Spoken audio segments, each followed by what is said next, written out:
నమస్తే, welcome to KK news. నేను శ్రీదేవి. తెలుగుదేశం పార్టీలో చాలా మంది ఒక వెలుగు వెలిగారు. ఎన్టీఆర్ తో పాటు చంద్రబాబుతో సన్నిహితంగా ఉండే చాలా మంది నేతలు పార్టీలో తమదైన ముద్ర వేసుకున్నారు. కానీ రాజకీయంగా వారు తీసుకున్న నిర్ణయాలతో చాలా నష్టపోయారు. ఇక అదే సమయంలో పార్టీని విభేదించి అగ్రస్థానం పొందిన వారు కూడా ఉన్నారు. కల్వకుంట్ల చంద్రశేఖరరావు అలియాస్ కేసీఆర్ కూడా టీడీపీతో విభేదించిన వారే. 1999లో చంద్రబాబు ఉమ్మడి రాష్ట్రంలో అధికారంలోకి రాగలిగారు. ఆ సమయంలో కేసీఆర్ మంత్రి పదవి ఆశించారు.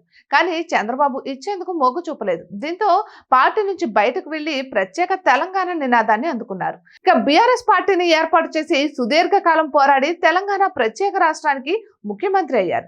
వరుసగా 2 సార్లు తెలంగాణ సీఎం కాగలిగారు. ఒక వెలుగు వెలిగిన నాయకులు తెలుగుదేశం పార్టీలో దేవేంద్ర గౌడ్, ఉపేంద్ర, గాలి ముద్దుకృష్ణ నాయుడు వంటి నేతలు ఒక వెలుగు వెలిగారు.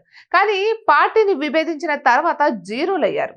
పార్టీలో బీసీ నేతగా నెంబర్ 2 స్థానాన్ని ఆక్రమించారు దేవేంద్ర గౌడ్. కానీ ఎందుకో ఆయన తప్పటడుగులు వేశారు. చిరంజీవిని నమ్మి ప్రజారాజ్యం పార్టీలో చేరారు. అటు తర్వాత రాజకీయంగా ఫేడ్ అయ్యారు. కనీసం ఉనికిలో లేకుండా పోయారు. ఇక ఉపేంద్ర లాంటి నేతలు టీడీపీని వదిలి కాంగ్రెస్ పార్టీలో కొద్ది కాలం పాటే రాణించగలిగారు. టీడీపీ ప్రారంభం నుంచి ఉన్న అశోక్ గజపతిరాజు, యనమల రామకృష్ణుడు, ప్రతిపాటి నారాయణ స్వామి నాయుడు, ఇక కేఈ కృష్ణమూర్తి, గౌతు శ్యామల సుందర శివాజీ, గండ అప్పల సూర్యనారాయణ, వడ్డే శోభనాద్రీశ్వరరావు, ప్రతిభా భారతి, ఇలా చెప్పుకుంటే పోతే చాలా మంది నేతలు క్రియాశీలక రాజకీయాలకు దూరమయ్యారు. వారి వారసులను రంగంలోకి దించి విశ్రాంతి తీసుకుంటున్నారు.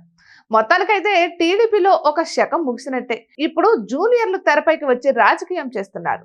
నడి వయస్కులైన నేతలు సీనియర్లుగా మారారు. ఇక జూనియర్లకు మార్గదర్శకం చేస్తున్నారు. ఇటువంటి మరెన్నో వీడియోస్ కోసం కేకే న్యూస్ తెలుగు ఛానల్ ని సబ్స్క్రైబ్ చేసుకోండి.